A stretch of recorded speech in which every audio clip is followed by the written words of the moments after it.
For the longest time, Samsung's Ultra phones have felt a bit like deja vu.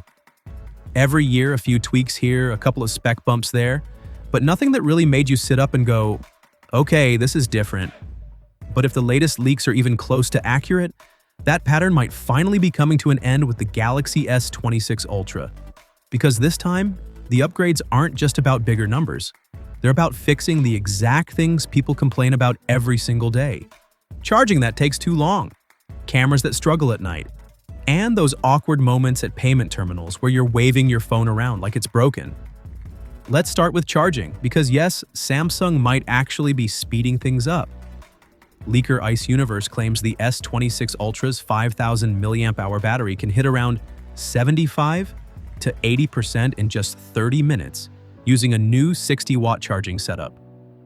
That's a big jump for Samsung, especially considering how conservative they've been in this area. Now, we still don't know how long a full charge will take, and that matters. And when you compare it to brands like OnePlus, Samsung may still not be the fastest kid on the block. But for Samsung users, this is finally progress that you'll feel every day. Where things get really interesting, though, is the camera. On paper, it might sound familiar. A 200-megapixel main sensor, just like recent Ultra phones. But the big change here is the aperture. The S26 Ultra is rumored to move to a much wider f1.4 lens. And in real-world terms, that means a lot more light hitting the sensor. Better night photos, cleaner shadows, sharper details, and far less of that messy noise and smearing Samsung sometimes struggles with in low light. According to the leaks, this isn't a minor tweak. It's the kind of change that actually shows up when you pull your phone out at night and expect it to deliver. There's more too. A new 3x telephoto lens is reportedly on the way, which should mean better portraits and clearer zoom shots. And somehow, Samsung is also said to be making the phone thinner and lighter. That's a big deal for a device this size, because anything that makes an Ultra phone easier to hold and use with one hand is a win. But one of the smartest upgrades might also be the least flashy. Samsung is apparently adding a second NFC antenna, this time at the top of the phone. If you've ever tried to pay with a Galaxy phone and had to awkwardly line it up just right, you know how annoying that can be. With NFC only near the camera module, taps can fail or feel clumsy.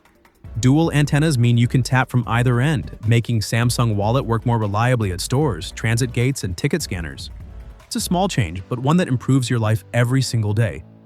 What's even more interesting is that this took longer than expected because of Apple's NFC-related patents, which Samsung had to carefully work around.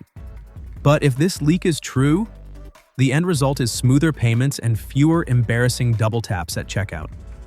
So when you zoom out and look at the bigger picture, the Galaxy S26 Ultra is shaping up to be something different.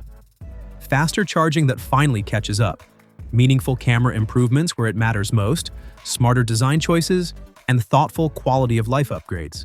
With around 6 months to go before launch, this is the first time in a while that Samsung's next Ultra actually feels exciting. If Samsung sticks the landing, this might not just be another yearly refresh. It could be the Ultra phone that reminds everyone why the name Ultra is supposed to mean something. If you enjoyed this breakdown, make sure you're subscribed for more updates like this, and I'll see you very soon in the next one.